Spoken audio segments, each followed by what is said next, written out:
given the order of March 10th, 1922, all those who are participating in the meeting must wear masks unless they are speaking in their place during deliberations. To guarantee the good functioning of the meeting, I have some advice to give to the MPs. Before speaking, please wait to be named. If you're here by video conference, please click on the microphone to activate your mic. Please mute your mic when you're not speaking.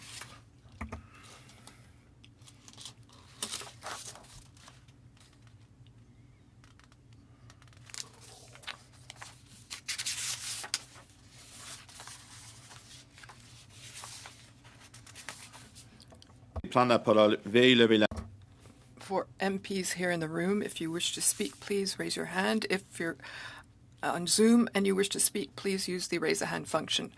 The analyst and I will do our best to maintain the order, and we thank you for your patience and your understanding in this way. Motion. I'm informing the committee that all witnesses have completed the required connection test in advance of the meeting. I would now like to welcome our guests, and it is a full screen in front of me. So thank you for joining us today, me and us. I guess I'll speak on behalf of the entire committee. Thank you for joining us.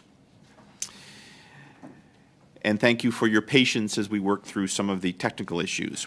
From the Office of the Auditor General, I have Karen Hogan, Auditor General of Canada, and I have Gabrielle Lombardi, Director. From Canada Mortgage and Housing Corporation, Romy Bowers, President and Chief Executive Officer, Nadine Leblanc, Senior Vice President Policy. The Department of Indigenous Services, we have Christian Fox, Deputy Minister, joining us again, as well as Rory O'Connor, the Director General. From the Office of Infrastructure of Canada, Kelly Gillis, Deputy Minister, Gerald Peets, Assistant Deputy Minister, Sean Keenan, Director General. From the Privy Council Office, Laurie Goldman, Director of Operations, Treasury Board Secretariat, Ritu Banerjee, Executive Director, Results Division, Expenditure Management Sector. So there's been, I'm going to pose to the committee, I know there's been some informal discussions. In the interest of time, is there agreement that we will hear from Ms. Hogan and Ms. Gillis, and they will read their statements, and we will have the statements of Ms. Fox and Ms. Bowers will be taken as read and appended to the evidence for this committee hearing, which will save us 10 minutes. I'm just going to look for committee, although I do see Ms. Bowers, you have your hand up. Do you have something you'd like to state at this moment? Yes, I'm sorry, but I have problems hearing. I don't know if it's just me, but there's a lot of static on the line, so I'm not able to hear you very well. Okay, I'll say a few more words. I'm just going to check to make sure everyone's microphones are off, and they are with the exception of mine. I will correct that. And I was just told by the technician that this will be corrected. So in the meantime, though, could I just ask if there is the will of this room that we have taken as read in the statements from Ms. Fox and Ms. Bowers. Any objection to that? Yes, Mr. Dong. I don't know if this has been discussed earlier, but I kind of want to hear them out, if that's okay, with my colleagues. So it had been discussed informally. It does not need unanimous consent. So again, I'm in the mercy of the committee. If there's strong desire, we'll have a brief discussion. Okay. You're okay with that? Well, yeah. Okay, good. No, good. appreciate it, Mr. Dong. So, all right. I've also been using this time to continue talking, so to see if Ms. Bowers' audio was any better. Could you maybe just give me an indication, Ms. Bowers, if things are good? Okay. So, let us turn to Canada's Auditor General, Ms. Hogan. You have the floor for 5 minutes. Nice to see you again. Over to you, please. Merci, Monsieur le Président. Merci de nous. Thank you, Mr. Chair. Thank you for giving me the opportunity to discuss the Investing in Canada plan. I would like to acknowledge that this hearing is taking place on the traditional unceded territory of the Algonquin Anishinaabe people. Joining me today is Gabrielle Lombardi, the director who was responsible for the audit. I'm pleased to see that the committee is revisiting this report. Please note that we have not concluded any new audit work on this topic since we presented our report to Parliament in March 2021. The Investing in Canada plan is a large collection of new and existing programs that commits $188 billion in public funds towards addressing long-term economic, environmental, and social challenges for Canadians. Our audit focused on 3 federal organizations. However, 20 federal departments, agencies, and Crown corporations are responsible for supporting Infrastructure Canada in implementing the Investing in Canada plan. Clear and meaningful reporting is important to demonstrate the results that these organizations are achieving. As the lead department for the plan, provided only a partial picture of progress towards the plan's objectives and expected results. The department did not report on pre-existing programs against expected results. In our report, we refer to these pre-existing programs as legacy programs. These legacy programs amounted to almost half of the plan's funding. We also found that funds were not being spent as quickly as expected, and as a result, federal partner organizations moved planned spending each year to later years. No one was tracking the impact of delayed spending on the plan as a whole, which means that the plan's objectives may not be met. Following the tabling of our report, Infrastructure Canada presented the committee with a detailed action plan to address our recommendations.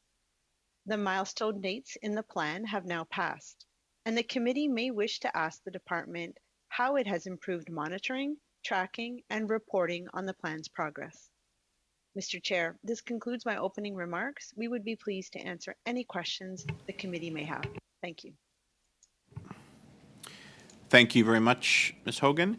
I will now turn to Kelly Gillis from Infrastructure Canada, who has the floor for 5 minutes, please. Over to you.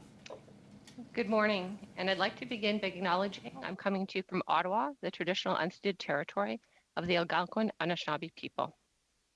Je suis ravie d'avoir l'occasion de vous I'm pleased to have the opportunity to provide you with an update to the steps we have taken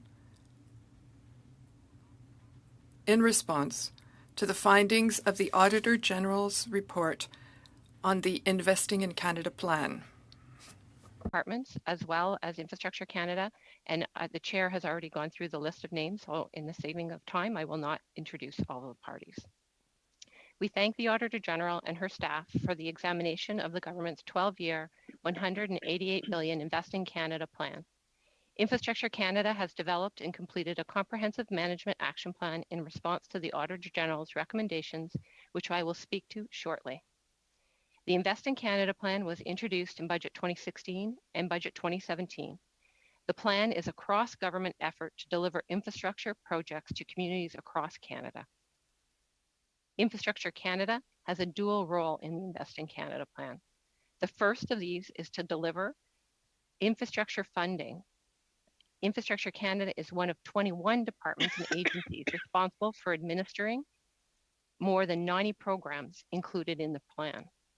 In our second role, Infrastructure Canada acts as a central reporting hub for plan-wide data, while each of the 21 departments and agencies who report in the plan are accountable for the management of their programs. Infrastructure Canada provides a rolled up data on progress all in one place. As of March of this year, over $119 billion of the plan's proposed $188 billion, nearly 2/3 of the plan's funding, has been allocated to over 77,000 projects, with $67 billion having been paid out. Le rapport de la vérificateur générale publié en 2021. The Auditor General's report, published in 2021, provided us an opportunity to reflect on the Investing in Canada plan. The Government of Canada accepted the Auditor General's recommendation. In response to the report, we have worked with delivery partners to strengthen reporting on the plan's objectives, investments, and results, including the implementation of a management action plan. We have adjusted our reporting processes whereby we provide interim updates on all throughout the life cycle of the plan rather than waiting until the plan's end to show results. Reporting on contributions of legacy programs towards the plan's objectives. All 24 of the plan's legacy programs, those that existed prior to the creation of the plan, are now reported in the horizontal initiatives table, which is available online. We have also improved the horizontal initiatives table and made it easier to understand, more accessible, and user-friendly. Going forward, Infrastructure Canada will continue reporting on the plan's overall results, providing an accounting of the full plan, and partner departments will provide program-specific reporting. As a result of these improvements, we are providing Canadians with consistent, comprehensive, and coherent information about how we're delivering results across the country. Nous remercions le vérificateur général pour sa recommandation. We appreciate the recommendation of the Auditor General.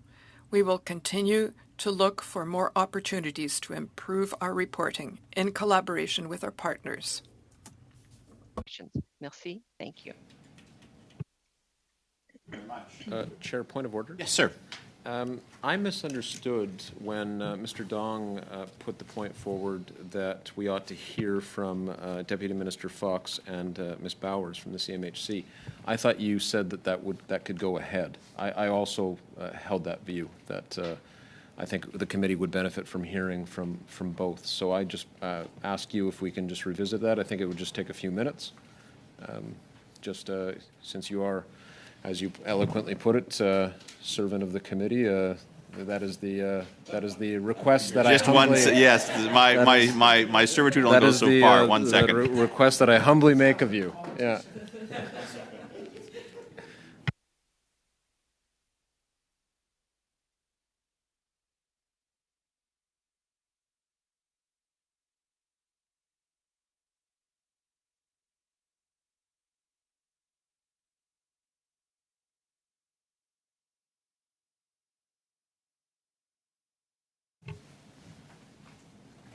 So, as in the chamber, we had moved on it. That will require unanimous consent.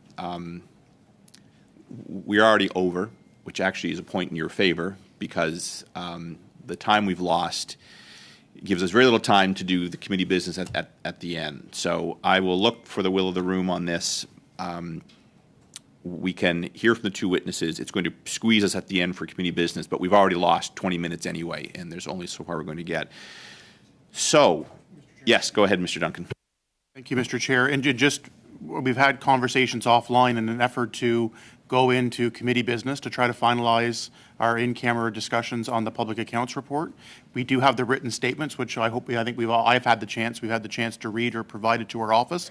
The effort was a good faith effort to have the wording from the witnesses. We can have maybe an extra round or two to ask questions before going in camera, trying to resolve the public accounts report before Parliament rises at some point in the next week and a half. I'd rather get to questions. We have the introductions, but here we are 20 minutes behind in talking. We probably would have got the third one done by now, but that was the backgrounder on it. And I'd like to address that before I turn things back to others. So we will not, unless it's the will of this room, we will not automatically be adding more rounds. We have scheduled 2 rounds. So it sounds like you're opposing this, which will require unanimous consent, but you can't then add more rounds at the back end. I see two of your colleagues, Mr. Fragastali, would you like to? Okay, so I'm not sure who was first. Please, yes, Ms. Well, okay, thank you so much. What a gentleman. Chair, it's actually in the interest of time, if we could hear the statements from the remaining witnesses, because we know we want to save that time for committee business at the end. That's all I want to say. Sorry, so I'm sorry, so you are endorsing the view to hear from them? I am in favor of hearing the statements, to get them on the record. All right, and that was Ms. Shannon, pardon me, I didn't announce that for our witnesses. Forget my motion. Let's just keep hearing. Okay, very good. Then there is agreement. So I am afraid we're going to call back. Hopefully we don't get audited. So I'm afraid I'm going to give our 2 witnesses a little bit of time to prepare themselves, as in seconds. So, Ms. Bowers, I'm afraid. I hope you're ready. I hope you do not throw your notes aside, as I tend to do when I'm done. And if you're ready to proceed, I'll ask you to begin your remarks, and you have 5 minutes. Is that acceptable to you? Yes, it is. Thank you Mr. very Chair. much. Over to you, please. I'm very pleased to report on Canada Mortgage and Housing Corporation's progress with Infrastructure Canada to respond to the Auditor General's report. CMHC is responsible for $32.8 billion of government investments in various programs over 12 years under the Investing in Canada plan. Of these allocated funds, over $13 billion has been spent so far. This represents more than 23,000 approved projects, with over 16,000 of them already completed. Nous avons pris de nombreuses mesures.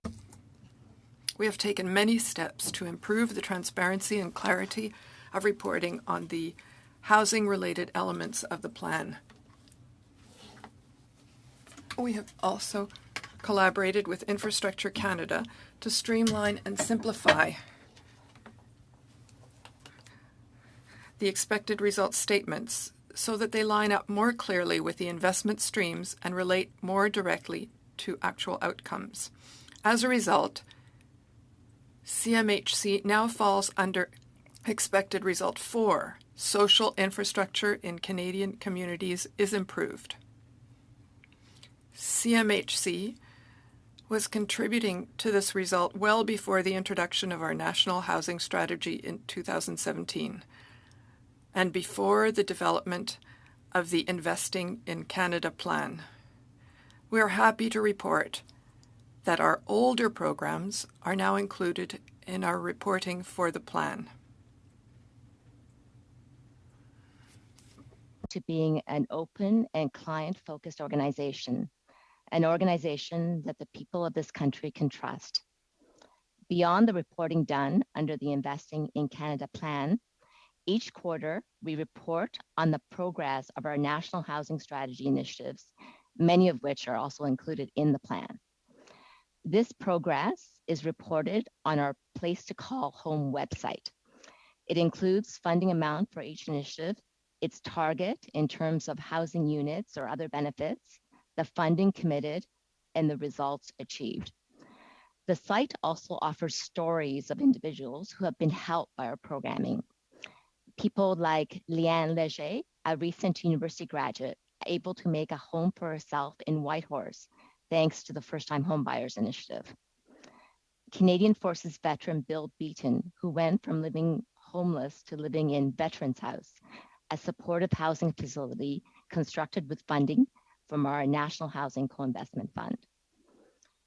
These results depend in large part on our working relationships with the provinces and territories, with whom we have collaborated to commit more than 13,000 new units and 160,000 repaired units, as well as with developers and others in the housing sector. And so we're putting a greater effort into improving our application processes and other elements of the client experience. Ultimately, these efforts towards collaboration and the transparency and usability of our programs are all in the service of our real goal, to give more Canadians a place to call home. I again thank the Auditor General's Office for their guidance in helping us improve the transparency and clarity of our reporting.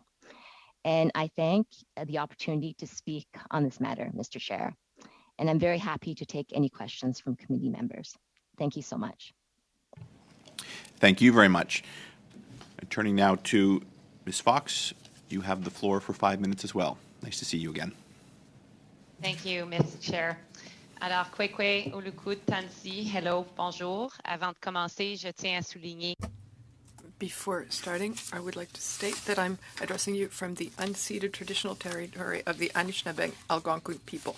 I will be talking to the committee how the department contributed to the action plan in order to follow up the recommendations of the Auditor General in Canada.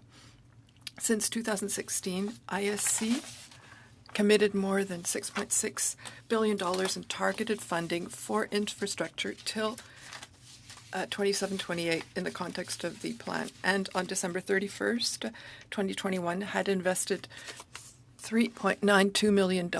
So this is 59% of the commitment of ISC for this plan. And it also represents more than 5,211 projects. ISC under the Invest in Canada plan represents only a portion of ISC's overall targeted infrastructure funding of over $17 billion since 2016.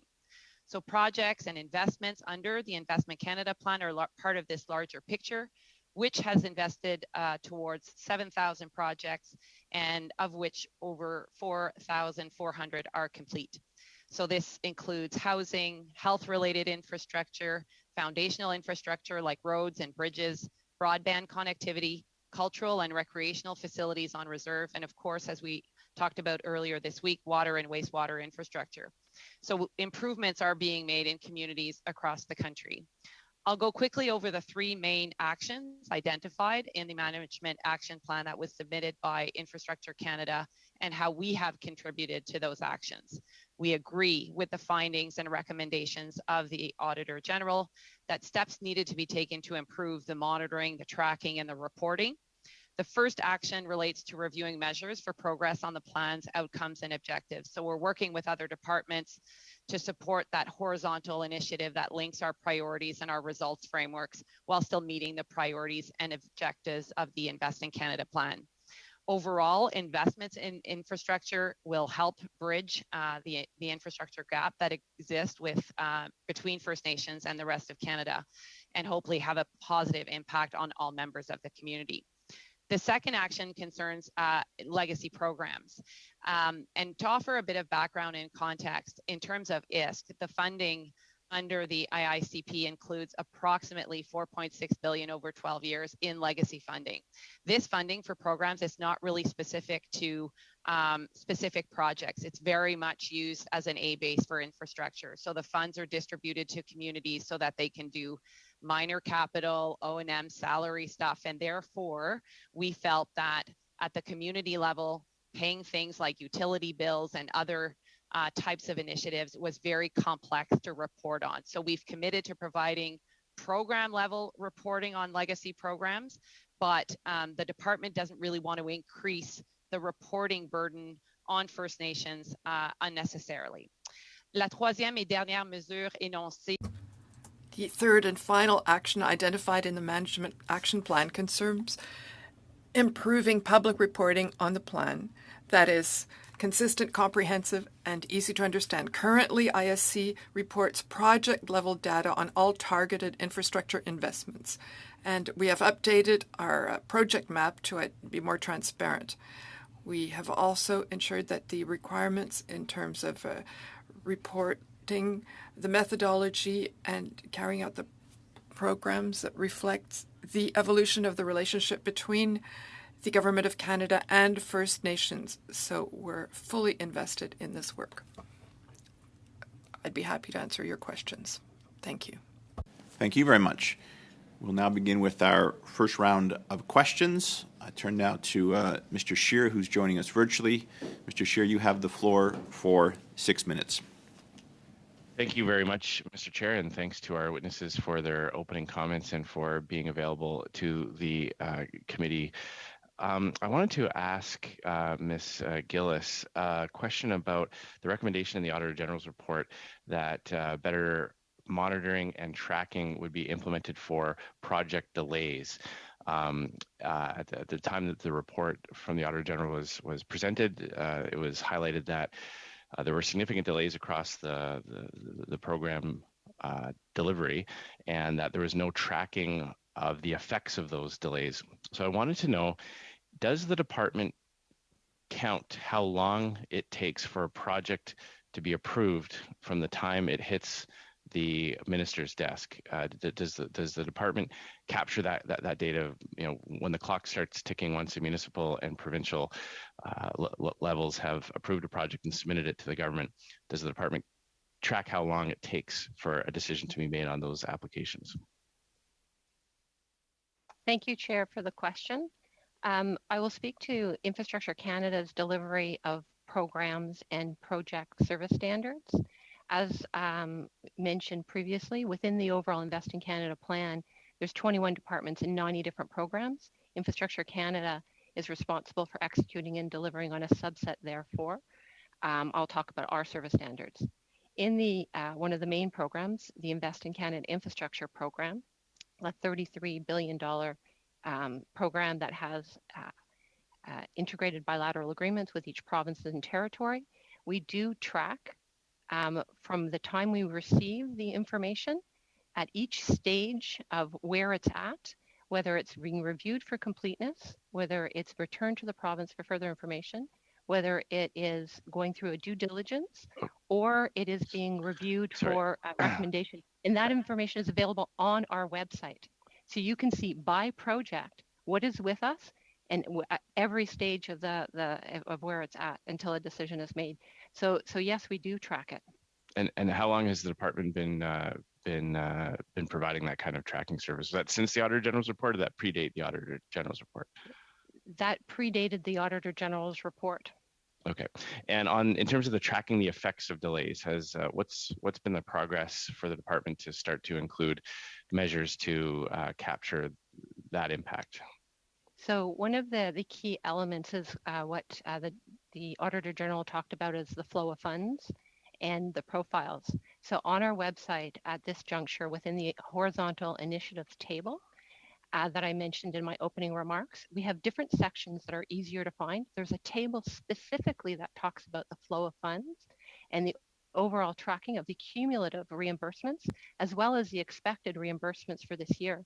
So now we have a tool that we can track specifically how the funds are planned to be spent, as well as what is actually happening. So you can see that particular table there now, which is very easy to find. It's right on our website. Okay, thank you very much. Question for the representative from CMHC. I believe you mentioned in your opening comments that CMHC manages approximately $32 billion in funds. Am I correct in that number? Yes, Mr. Chair, that is correct. Okay, and does that funding to CMHC come from the Consolidated Revenue Fund? Yes, it does. Okay. In terms of allocating funding for housing projects from CMHC, what is the ratio between funding that's delivered from the Consolidated Revenue Fund from the government and versus funds that you collect from mortgage holders who are paying CMHC premiums? In the context of the discussion that we're having today, everything refers to the government programs and not to our commercial operations. Okay, thanks very much. Quick question for Ms. Fox. You mentioned that some of the legacy program funding was being used to pay things like utility bills.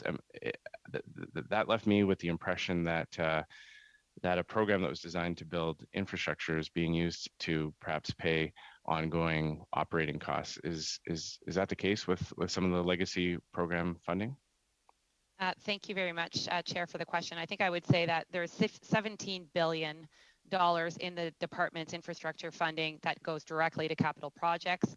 The legacy funding, which is about, it's over 12 years, it's a $14 billion, it's part of our A-base, is used for minor capital, but yes, is also used for maintaining existing capital and other O&M requirements for our community. And were those original legacy programs designed to allow for funding? When people think of infrastructure projects, they think of infrastructure funding. You know, I certainly didn't have the expectation that funding that would be used to upgrade facilities, improve access to clean water or wastewater, that the funding that would be intended for that would be used to pay things like utility bills or operating costs. I think that we look at. Pardon me. Yes, Pardon me, Ms. Fox. Could you just move your microphone up a little bit? I think that looks better. Thank you. Please proceed. Okay. Thank you very much. Thank you, Mr. Chair. Thank you for the question. Oh, just hold on 1 second. A little bit higher. We're a little higher, please. Thank you. Okay. And you have 30 seconds remaining. Thank you.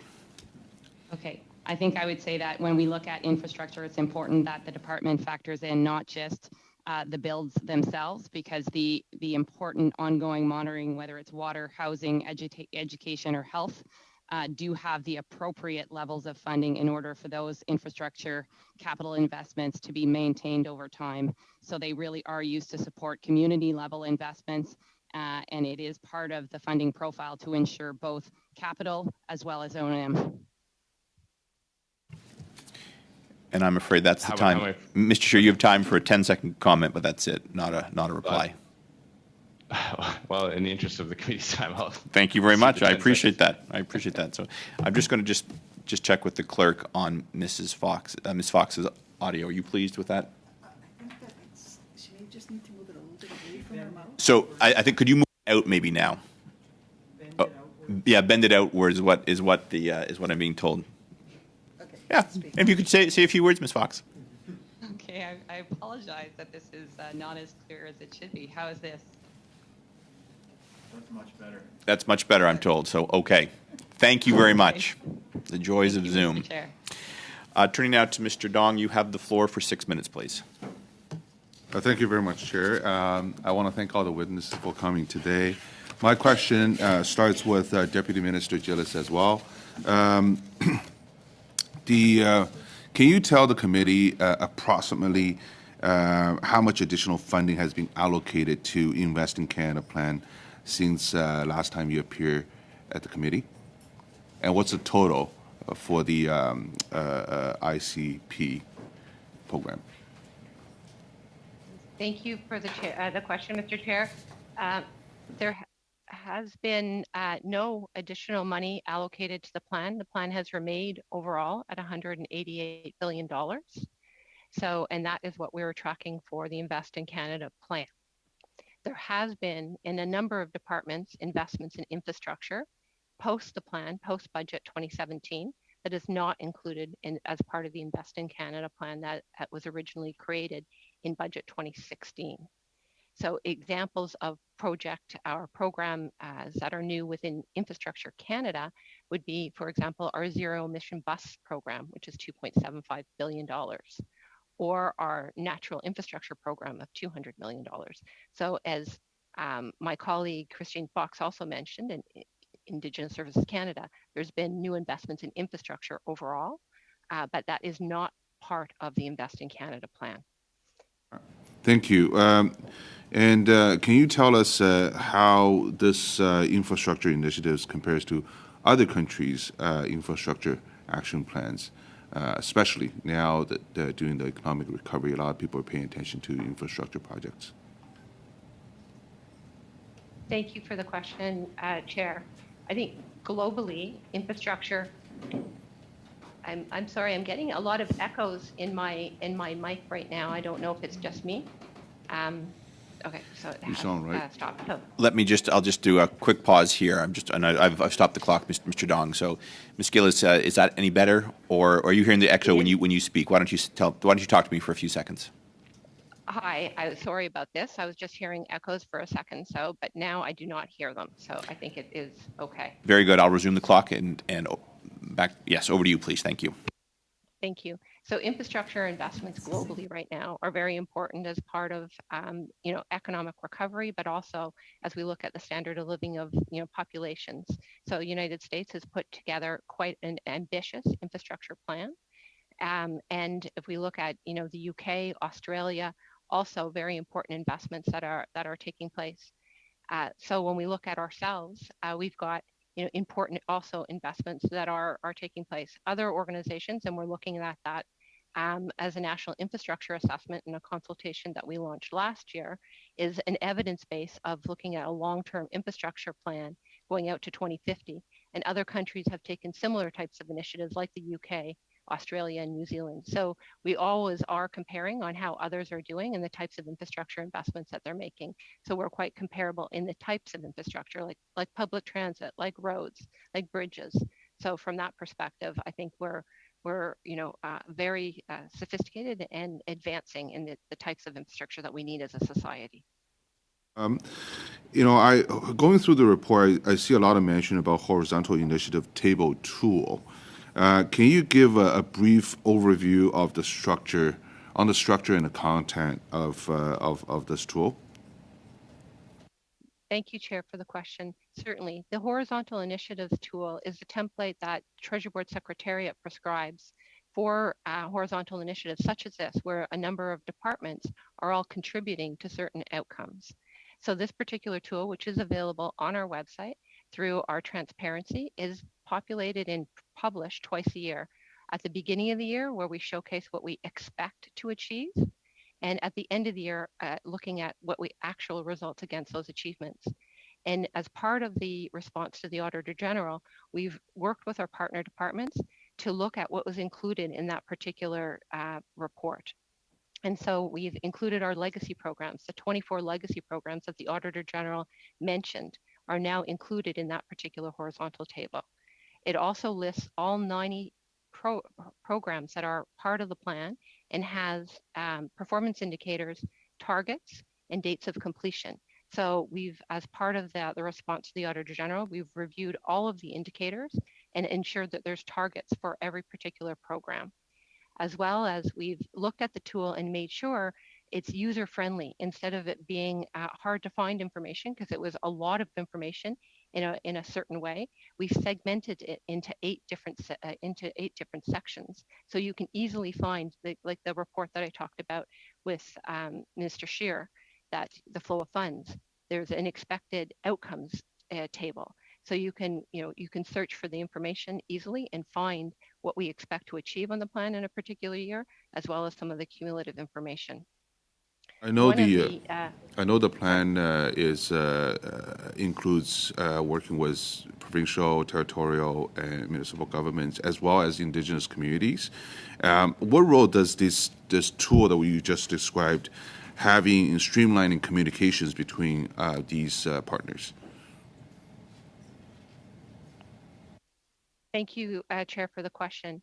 So this particular horizontal table provides in one place an overview of all of the 21 departments' 90 programs and the indicators for each of the programs. It also provides links directly to the departments and more information regarding those particular programs. Now, if you look at the relationships with provinces and territories, that depends on the particular program. If it's an allocation based, such as we have a particular program, the $33 billion program that I talked about with Mr. Scheer, which has bilateral agreements with each province and territory. And so that is working with the provinces and territories to deliver infrastructure investments and making a difference within those jurisdictions. And those would be, important relationships and partnering to be able to cost share the investments and prioritize what types of infrastructure, projects would move forward. And thank you very much. I'm afraid you gobbled up Mr. Scheer's extra few seconds there. So maintenant, on tourne à Monsieur Therrien. And now, Mr. Therrien, you have the floor for 6 minutes. Thank you very much, Mr. Chair. I am grateful to the witnesses who have come to speak to us, and I also am happy to be with you today. I rarely see my colleagues. I will begin with presenting two motions. I will read them, and then, if you allow me, I will explain briefly why I consider that the motions must be presented and approved by the committee so that they might come into effect as soon as possible. I will read the motions. I will read them slowly to give the interpreters a chance to do their work, and we are fond of our interpreters. We have to take care of them. The first motion, that the committee mandates. Still in the rounds of questions, or are we? We are, and this is Mr. Therrien's first opportunity to table the motion, so it doesn't disrupt the committee business. Okay, so yes. Just out of respect for the witnesses, can you explain to the witnesses what's happening right now? Sure. So I'll be very quick. I want to get through this quickly. So one of the opposition members is now tabling two motions. And he's going to be given time to read these motions and speak to them briefly. They will not be debated today. They will not be considered today. He is merely presenting them. Okay, thank you. Vous avez la parole, Mr. You have the floor, Mr. Therrien. So I will begin reading again. I'll do it slowly. That the committee mandates the chair to send a letter to the Auditor General of Canada strongly recommending to investigate the expenses and the costs incurred by the Governor General of Canada from public funds in her capacity as Canada's representative at home and abroad since her appointment on July 6, 2021. That's the first motion. And if you allow me, I will present the second, and then I will continue. I will tell you why I am presenting these motions. So the second motion, that pursuant to Standing Order 1082, the committee undertakes a study of the expenditure of nearly $100,000 in public funds by the Governor General of Canada for catering services during an 8-day tour of the Middle East in March 2022, and that the committee invites the Governor General to appear before the committee for a period of 2 hours on or before June 23rd, 2022. Thank you very much. You cannot speak to the motion. You can just ask for unanimous consent. You've presented a motion, and usually we need to give 48 hours of pre-notification. So you can present it, but you cannot discuss the topic. You can only ask for unanimous consent. So I can't briefly explain why. But I have my 6 minutes. I can do what I can with my 6 minutes, and so I can't comment on this.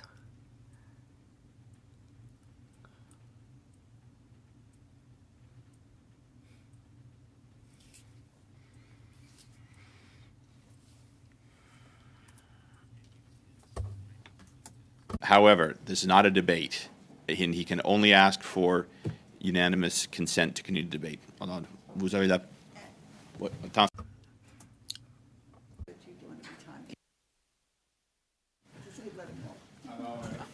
Merci, Monsieur. Thank you, Mr. Chair. First of all, the facts were made public because of the Conservative MP from Leeds, Grenville, Thousand Islands question. He wanted to have the details of the use of the Airbus CC-50 since December 1st, 2021. We received the documents on June 13th, and we discovered in a rather alarming fact that the Governor General, Mary Simon, had spent in 9 days $93,117 during her trip to the Middle East for 30 people, including the Governor General. So nearly $100,000 only for the expenses for the catering services in the plane. So there are many questions. How is it that we have this astronomical sum, and who are the guests? Because with the Governor General, when she goes abroad, it's not very intensive work that she would be doing. She is greeting people, saying hello, it seems. So we'd like to know who decided that these expenses could be made. And she said it wasn't her, it was the the Department of Defense that paid the bill. So I would like to know, to ask the Governor General why she has nothing to say about the expenses that she will incur, and that be it the Defense Minister or her own budget, the person who ultimately pays for this is the Canadian and Quebec taxpayer. And so they deserve to know what is going on with this astronomical sum for expenses. So I think we should respect taxpayers and ask for explanations from the Governor General, and also make sure that the Auditor General can shed light on this. And you know that in the media, her trip has been compared with the Prime Minister's trip. And we see that the costs paid by the Governor General are 3 or 4 times as high as the Prime Minister's costs for his trip. So if you find that normal, well, I have a problem with that, frankly. And Also, there's also the money spent for fuel for the plane is $248,000. And to know exactly why it was so important that she represents Canada with 29 other people, it's a question we can ask ourselves. And I wanted to say that the Heritage Minister mentioned to the journalists that the Governor-General should explain these unrealistic expenses. And those are his words. Or her words, rather. So I think this is a scandalous situation. And can I ask that we debate this? Thank you very much then. So, all right. Je peux continuer avec les... So I can continue with questions to the witnesses. Well, first of all, I'd like to say thank you. So you have 2 minutes left for questions to the witnesses. So the clerk informed me that when you table the motion, the clock is stopped, which I did when he read the motion. Then I started the clock again when he explained it. It's his time, and he now has 2 minutes to ask questions. But Mr. Dong, if you have a... I just have a brief comment. Can you just take your mask off, please, when you're speaking? Yes, It helps with interpretation. Yes, I would. I just have a brief comment to make on this. Point of order. This is not a debate time. Point of order. Point of order. And actually, so yes, so the UC has been rejected, so we're not going to debate this now. So I will hear points of order, not comments. Go ahead. I'm not debating. Point of order. prendra son I was temps. under the impression that when the honorable block member was going through his motion, he was using his time. Because I raised the point of order, out of respect for the witnesses, we should focus on today's study. And so I let him finish without interrupting him. Now that he has returned and again, having the clock start again, I just want to say that I find it a little inappropriate to do this, and this is a sort of a less partisan committee, if you will, of the Parliament, and I hope I just want this to be heard. As do I. Just 1 second, please. Yeah.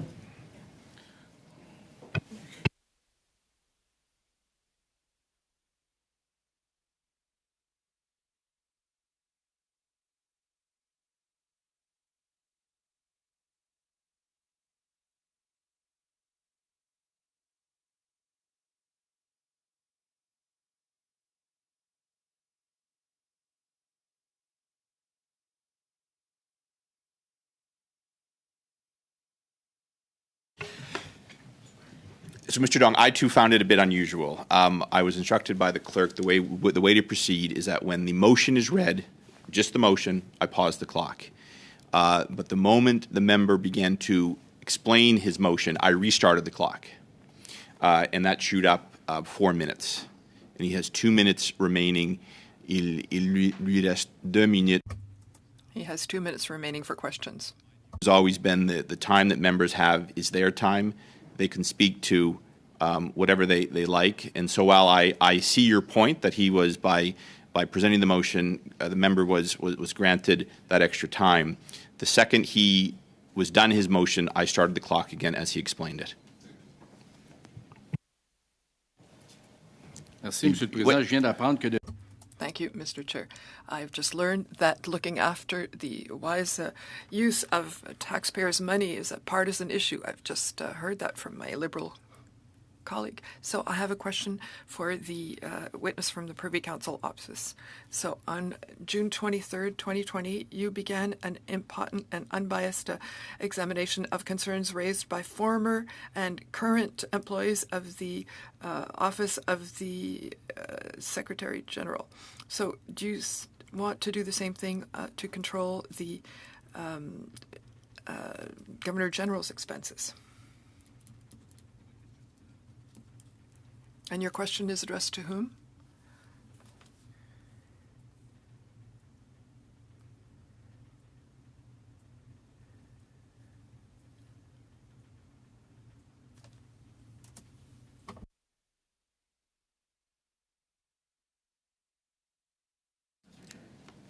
No.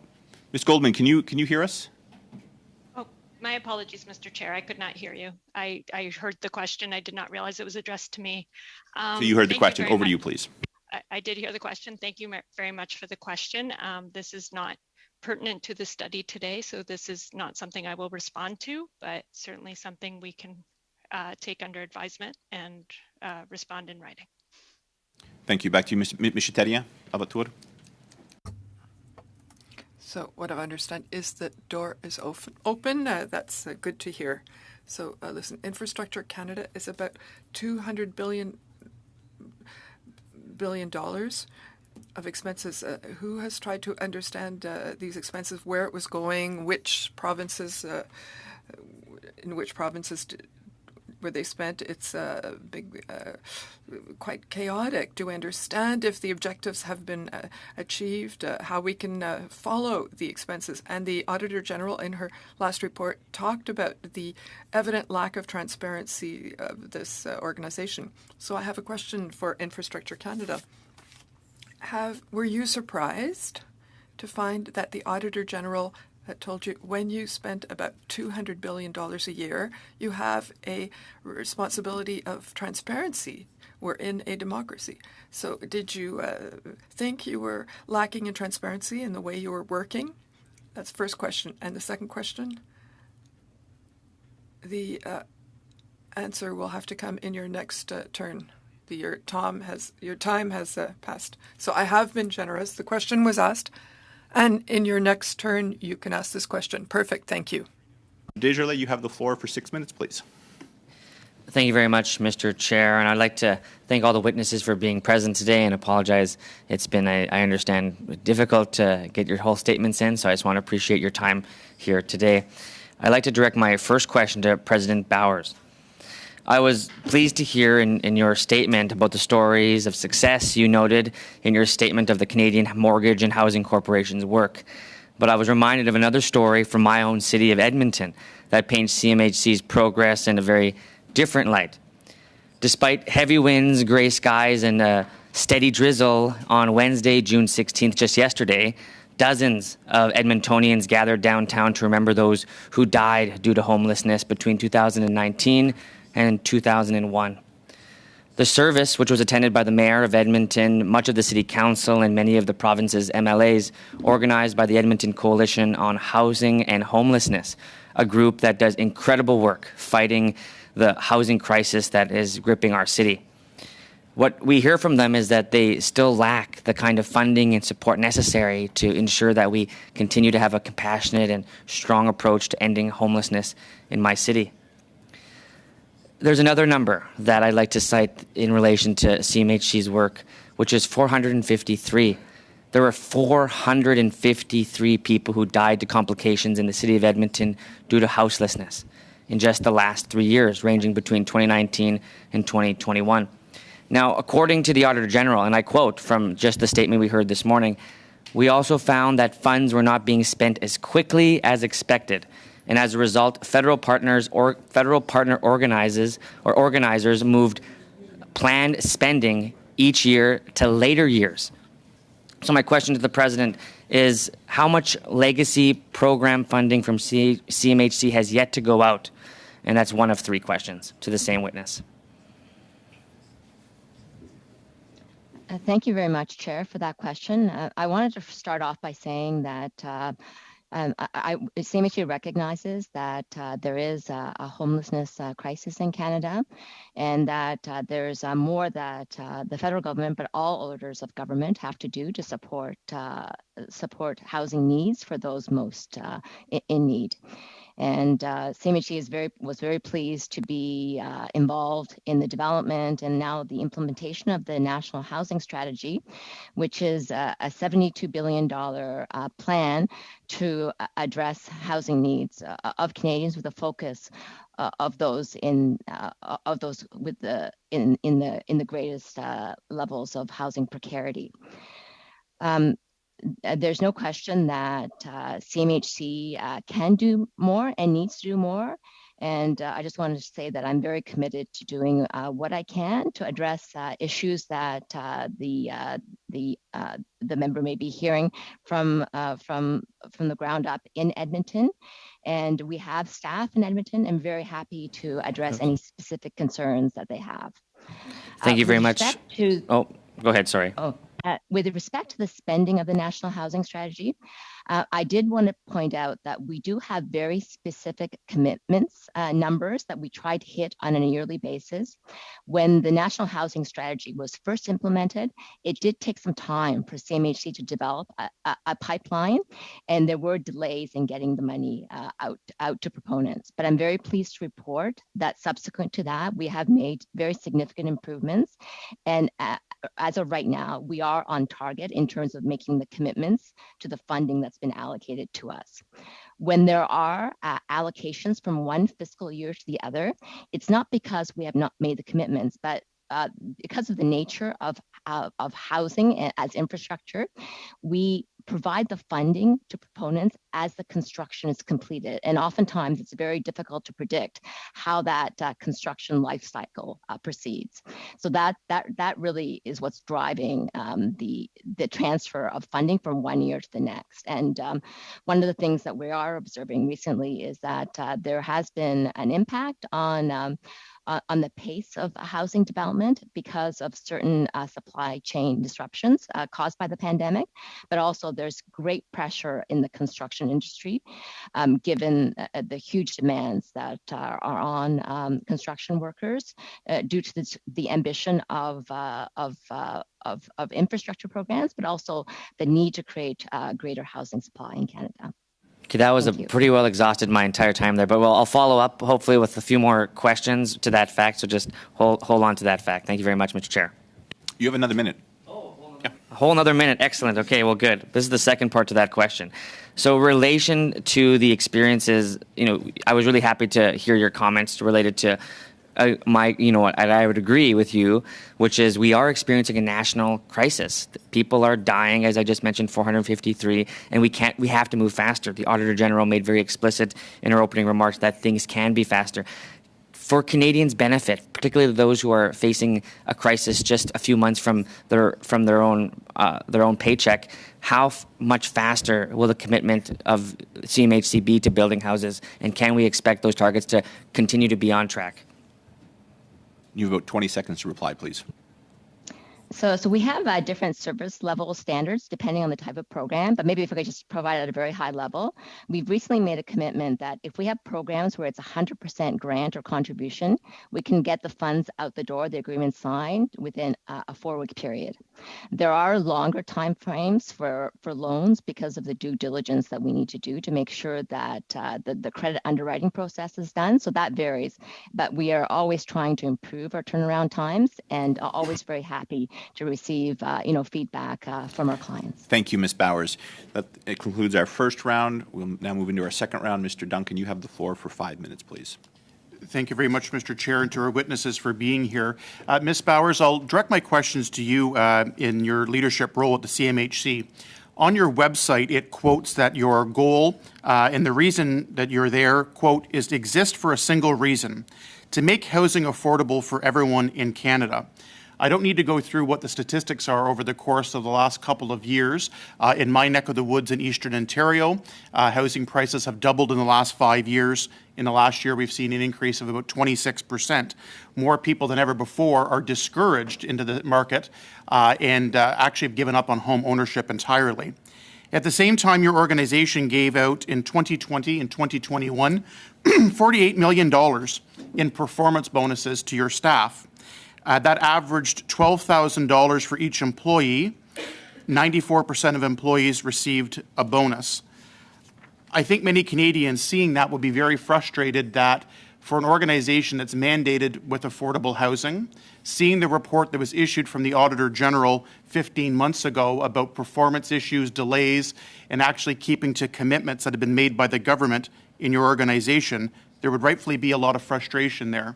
And I know even some partner municipalities in my region continue to be frustrated with the application process, the delays, and some of the extra red tape and extra things that are required to get a simple approval on an application to even build affordable housing in our region. I want to ask you this from a change management perspective. You've had 15 months to reflect on the Auditor General's report that concludes, unfortunately, with CMHC, a lot of what we see in other departments. Spending money is not a result, and actually when money is being spent, there's actually less results being achieved.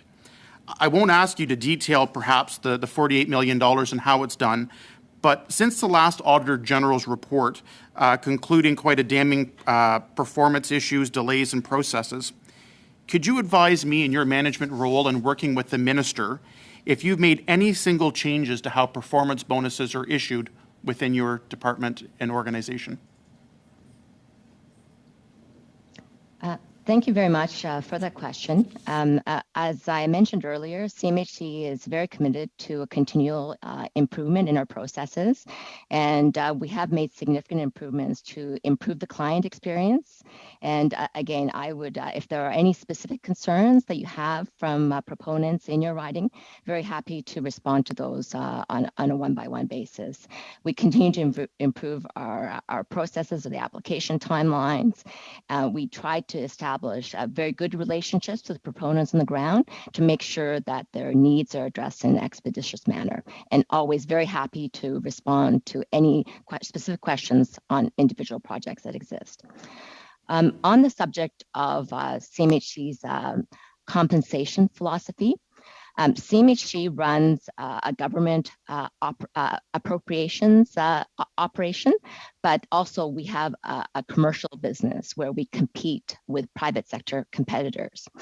We're very conscious that we need to manage our expenses in line with government guidelines, and on an annual basis, we conduct benchmarking to ensure that our compensation is aligned with peer institutions in the private sector as well as the public sector.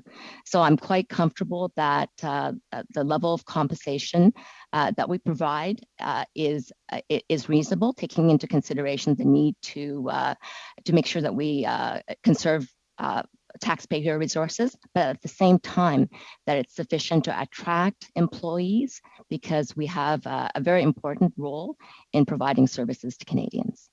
About a minute left here. I'll take that as a no, that there haven't been any changes since the Auditor General's report, and I'll just respectfully note that there is a difference between compensation of employees and performance bonusing. And what I would argue to you is, after particularly the Auditor General's report and conclusions at a macro level, I appreciate the offer to look at any specific inquiries, but the Auditor General's report itself speaks to several delays and process issues, data transparency and so forth, and those changes. So perhaps not changing the base compensation, but how performance bonuses are awarded. That, and I'll just use as an example in your opening comment that we were able to hear you deliver, is that you collaborate to commit to build more new units. If you were tying the performance bonus in with actually delivering results, I think we can get a better result. And I'll leave that at that unfortunately, we're not seeing change in terms of those issues of where performance bonus should be tied to results, and perhaps that may achieve some better results. So thank you, Mr. continue Duncan. to follow up on that. Thank you, Mr. Duncan.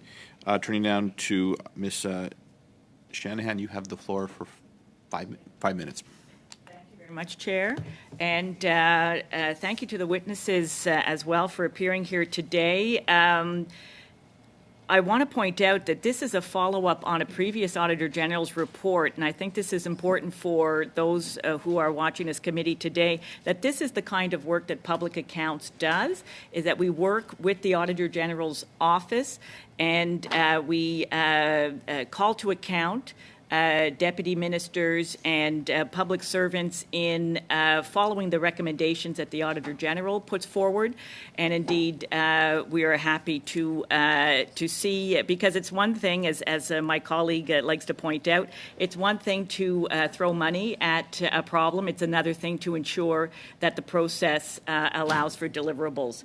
And so in that line of thought, the Auditor General did find that the programs contributing to investing in Canada, to the Investing in Canada plan, were not spending their allocated funding on projects as quickly as planned, and that's something that we often see. Funds can lapse. and this is important because when spending is delayed, then there's a risk that the objectives in the plan will not be met. Following this finding, the Auditor General recommended that Infrastructure Canada work with its federal partner organizations to improve monitoring, tracking, and reporting on progress. Now, we've heard something about the horizontal table tool. Can you please, I guess I'm looking to Deputy Minister Gillis to talk to us about that tool and how to ensure that spending is not delayed in the future. Thank you, Chair, for the question. So the Horizontal Initiatives table, which is published on our website, is a tool that we have augmented and improved following the Auditor General's report and recommendations, and including all 90 plus programs from the 21 departments. And it has been regarding the flow of funds. We have a particular segment and report on the cumulative flow of funds, as well as the expected reimbursements that would be made in the 22-23 fiscal year, which is $18 billion. So that information is available and easily found, and at the end of the 22-23 fiscal year, we will show what the actual reimbursements were. So that is, I think, a way to have easily understandable information to be able to track the flow of funds.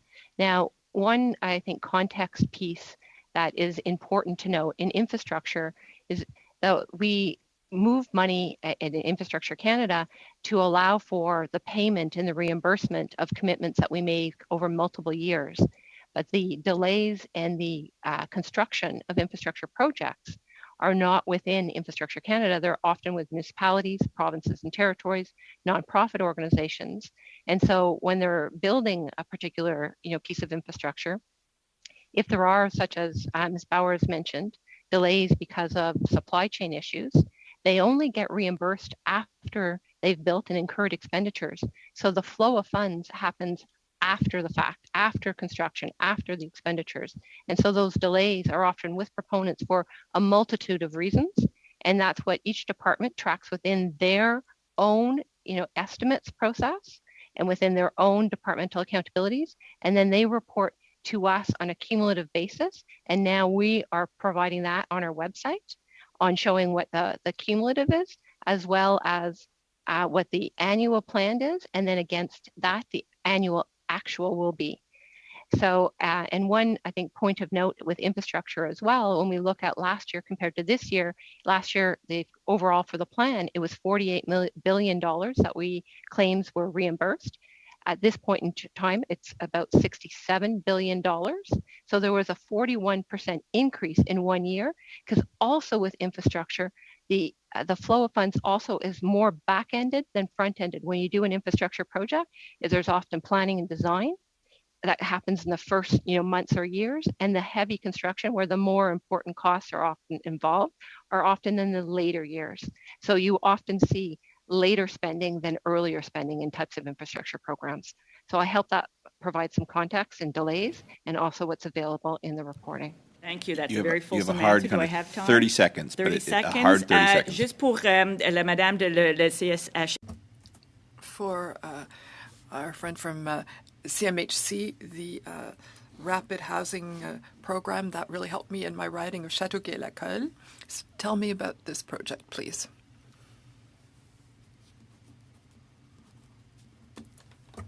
The Rapid Housing Initiative was a very successful program that was launched during the pandemic to provide immediate housing for those experiencing homelessness or at risk of homelessness. The government made an investment of $2.5 billion, resulting in 10,000 housing units that were created and funded within a very short period of time. So a really successful program. Thank you. That really helped those most Thank in you. need. We're going to have to move on, I'm afraid. So, on tourne maintenant à M. Terrien. Mr. Terrien, you have the floor for 2.5 minutes, and that goes by very quickly. So I would let my witness answer the question I asked. I hope she remembers my question, and I'll be waiting for her answer. Who was the witness? It was a question for Infrastructure Canada. So, briefly, when there are expenses of close to $200 billion, we have to be as transparent as possible in our way of spending this money. And we know that the people who are going to see what's happening in Infrastructure Canada with delays and tracking the expenses. So why, having had to wait for the Auditor General to tell you there was lack of transparency in order to do something? You've done things before, and I think it was obvious before that you were almost in complete dark. Thank you for the question. When we have an audit, it's very important to understand what the points are. With Infrastructure Canada, with the Investment Can, we had a lot of information on our website, but there's always room for improvement. And one of the points that was more specific was with the legacy programs. The Auditor General said to add that into our plan specifically. And I think that that requires an overall vision for all the programs. But before the audit, we had a lot of information available on the plan, and we accepted the Auditor General's recommendations completely. 45 seconds. So we're talking about these tables on the horizontal initiatives. It sounds very much like a public service speak. And I'd like to know, in 10 seconds, I'd like to know what that is and why did you not integrate this into your report? Because it seems to be a good invention, but we don't have this in the report. Thank you for the question. We had the table, but not with the legacy programs, as the Auditor General said. You had this table with all the programs for the 2016 budget, 2017 budget. That wasn't included because these programs existed before the plan was created. So they had their own table results, performance results framework that was already in place. And what we did with the audit is that we added those programs into the table. And so now they're there as well. It existed before, but not with the legacy programs. Thank you very much. Your time is up. Mr. Desjardins, you have the floor for 2.5 minutes, please. Mr. Chair, I want to thank again the witnesses for being here. My question will be to Ms. Gillis, infrastructure. So related to, oftentimes when we see some of these audits, for example, we review them, and in this case, the second time we're reviewing this. And something that I think is important to the mandate of this committee is to know and understand how seriously the Auditor General's reports are being taken and whether or not those recommendations are truly being implemented in a fashion that's appropriate to what we can expect from our institution's particular infrastructure. And so could you please, regarding specifically the horizontal initiatives such as the Investing in Canada plan, can you please describe an unsuccessful project and the lessons learned there within? Thank you, Chair, for the question. When we look at the Investing Canada plan, it is 21 departments, 90 programs involved. So when you go down to the project level, that will vary depending on the department, the program, and how it's managed. I'll talk to Infrastructure Canada. Now, Infrastructure Canada doesn't manage projects specifically. Those are managed by municipalities, nonprofits, provinces themselves. So we are as a cost-sharing funding partner investing in those particular infrastructure projects. So there can be a myriad reasons why an infrastructure project does not advance as planned by the proponent. And as Ms. Bauer said, it could be a supply chain reason, it could be a labor reason, it could be a change of decision or prioritization by a particular government why a particular project does not advance as planned. And if that is the case with Infrastructure Canada, should a project, for example, a municipality decide to cancel it because it's not advancing it, if we have advanced any money, that would be reimbursed, and that we would then put the money back into, if it was an integrated bilateral agreement with a particular jurisdiction, it would be available to be able to fund another project. So 30 seconds. 30? So in some sense, part of the issue is related to just because of the size, the pure scope of the project is massive. And so I appreciate the difficulty of administering it, particularly with over, almost 24 partners. And so would part of that problem be the siloing of these ministries or these departments in actually delivering the results of the action plan? And are there any recourse that you can take to fix some of the problems that you're noting? Thank you, Chair, for the question. One of the partner departments and ourselves have worked quite diligently since the Auditor General's report to improve our protocols, data sharing, and consistency of information, so it can allow us to be able to report more efficiently and more effectively. I can give you a great example of that. We have a table, not the horizontal table. I'm afraid, Ms. Gillis, I'm going to have to cut you off there. It's already over, but I appreciate it. So if there's anything else you'd like to submit to the committee to follow up on that example, we'd be happy to receive it. But I do need to end that there. Turning now to Mr. Patzer, you have the floor for 5 minutes, please.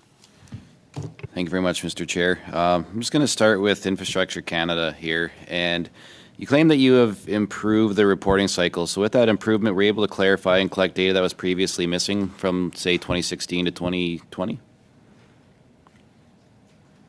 Thank you for the question. And actually, I can follow up on the example that I was given to answer this particular question. We have improved the consistency and the way that we work within the 21 departments. And so we have a funding table that is available online. It has been available online prior to the report as well. That provides a complete accounting for every dollar within that particular plan and showcases the budget for the 188 by program, by the 90+ programs, the commitments that are made, the number of projects that are approved, the number of projects that have started, and the amount of claims that have been reimbursed. Now, previously to the Auditor General's report, it was taking us, because these are 90 different programs in 21 departments using different systems, it was taking us a couple of months to be able to consolidate and be able to prepare and post that particular report. Through the work that we've been able to do, we can do that now in just a few weeks. And that report is posted quarterly, and the next version will be up later this month. And there has never been any missing money. And in the Auditor General's report, it does say there is a full accounting for the particular plan and the spending under the plan. Okay, thank you. Part of the justification for the massive programming was that it claimed that it would create 100,000 jobs per year. And the last time that you were here, you couldn't confirm that this happened because of poor data. And so now that you guys have improved your system, so I'm just wondering again, has it created 100,000 jobs each year? So thank you, Chair, for the question. Actually, if you look at the table that I talked about the flow of funds, this particular year that we're in, 22-23, the planned spending is $18 billion. If we use StatsCan, 7 jobs for every $1 million spent, that would create 120,000 jobs. So yes, that is planned on supporting this particular year. And actually, if we look at the StatsCan infrastructure hub that we worked with StatsCan to create, we see that the investments in public infrastructure, which is beyond just the plan, so I want to make that known, of almost $90 billion, 3/4 of that is from the public sector. And since 2015, it's increased by 21%. And so if we look at about the 550,000 jobs in infrastructure right now, we are supporting them because the private sector actually has been very flat and being able to increase their investments. They haven't, since 2015, have only increased by 4%, where public sector investment has increased by 21%. And the Invest in Canada plan has been an important contributor to that increase and support of jobs. Okay, so over the last couple of years, though, like based on the data, like so you talked about 22 and 23, and you used some forecasting numbers to suggest 120,000 jobs. But looking back, was it 100,000 jobs per year? So if I look back just to last year, as I mentioned on the flow of funds table, we've reimbursed $20 billion. So that would be more than 120,000 jobs. So yes, if I look at last year, the numbers also support that job creation number. Okay, thank you. Now that we've time has passed. We've gone through COVID-19 and the whole thing. Does the department have any statistics they can share on the impact that the slow rollout of certain funding programming's had over the last couple of years? Like, were there delays and things like that were faced? Thank you, Chair, for the question. So certainly over time, there has been delays, as Ms. Bowers has mentioned, in supply chain, and we are in discussion with jurisdictions on kind of what does that mean in certain cases. And that's one of the reasons why the Invest in Canada infrastructure program, not the plan, the $33 billion infrastructure program that I talked about, has been extended to 2033 to allow for some of the major infrastructure investments, like some of the major transit subways, to be able to complete within the program parameters. Okay, I'm just going to cut you off there just because I have just a short bit of time here left. So I have two really quick questions, so I'd appreciate quick answers. What is the department's approval rate for those applying to the Investing in Canada plan? Just like a 10-second answer, please. If it's the COVID stream, 20 working days. If it's not the COVID stream, 60 working days, but that's based on complete applications. Okay, thank you. And last one is how much money was given to people that did not actually qualify for funding? None. And I just want to put a caveat to the last one. If there's a Treasury Board submission and it has to go to Treasury Board, it would take longer than the 60 days. But none. We do not fund ineligible projects. Thank you very much, Ms. Gillis. That was excellent, quick responses, and you did well, Mr. Patzer. And you said two questions. I was worried there. So, turning now to our last member, Ms. Bradford, you have the floor for 5 minutes, please. Thank you so much to our witnesses today. I must admit, in any committee, I don't think I've ever seen such an array of witnesses, so we really appreciate your contributions today to the discussion. Ms. Gillis, what progress, if any, has there been made in measuring the progress of legacy programs in contributing towards the objectives of the detailed action plan? So for those particular programs that they've advanced and are complete, they do not have any new applications that are coming through them. So those projects are advancing and concluding.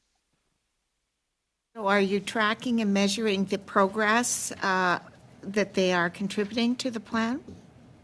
So yes, thank you, Chair, for the question. On our funding table, you will see each legacy program that is part of the Invest in Canada plan, and you can see on there the amount of money that's been committed, how many projects, as well as the reimbursements, as well as there's on our horizontal table links to the detailed information within those particular programs that would provide results information. Okay, thank you. And further to you, Deputy Minister, what has the federal government taken away from this process of receiving and adapting to the recommendations made by the Auditor General's office, and how will it be proactive when developing similar initiatives in the future? Thank you, Chair, for the question. I think the importance of governance, of coordination, of data integrity, and in sharing data from different systems are all important lessons learned, and certainly being shared within my colleagues for other such initiatives. And part of, we've got Treasury Board Secretariat here, as well as the Privy Council Office, who we work with very closely on these types of horizontal initiatives. Okay, thank you. And I believe you've alluded to this next a bit, but there was such a focus in this whole report about delays in spending the allocated funding.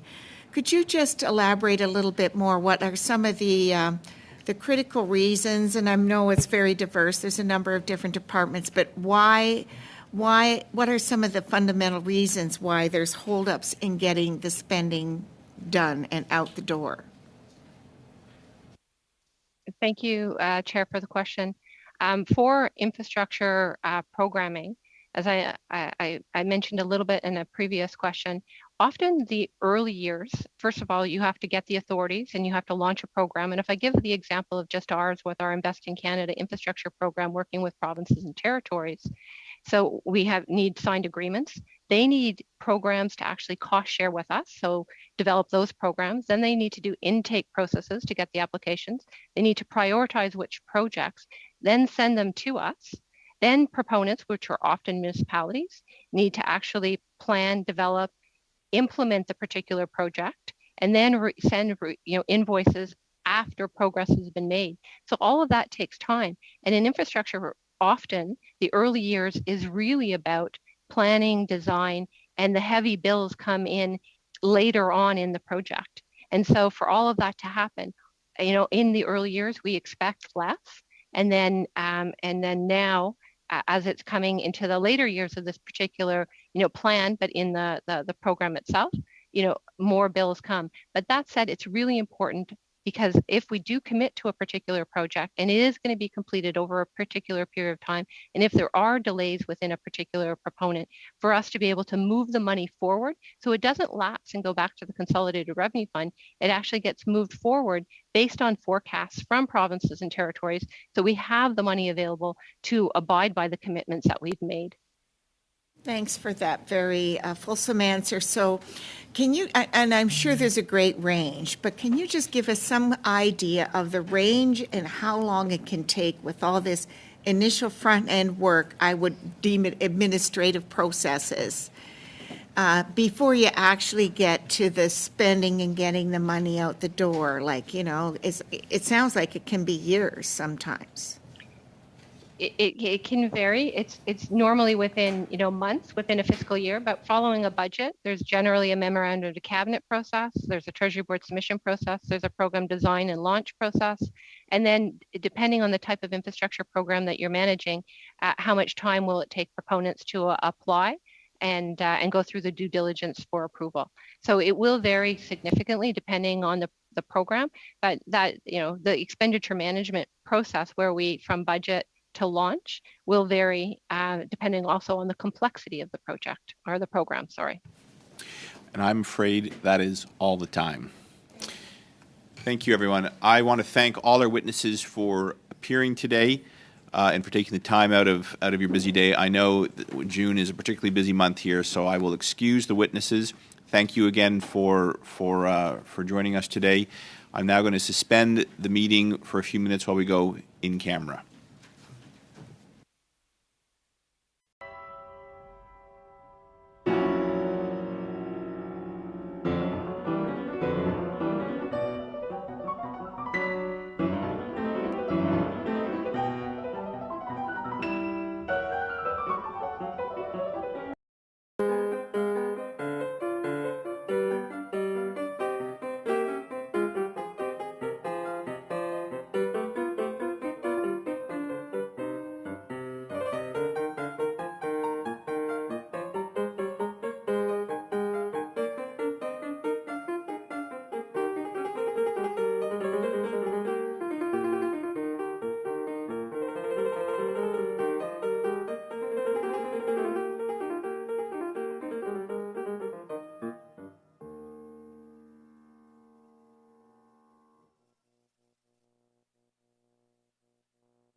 Thank you.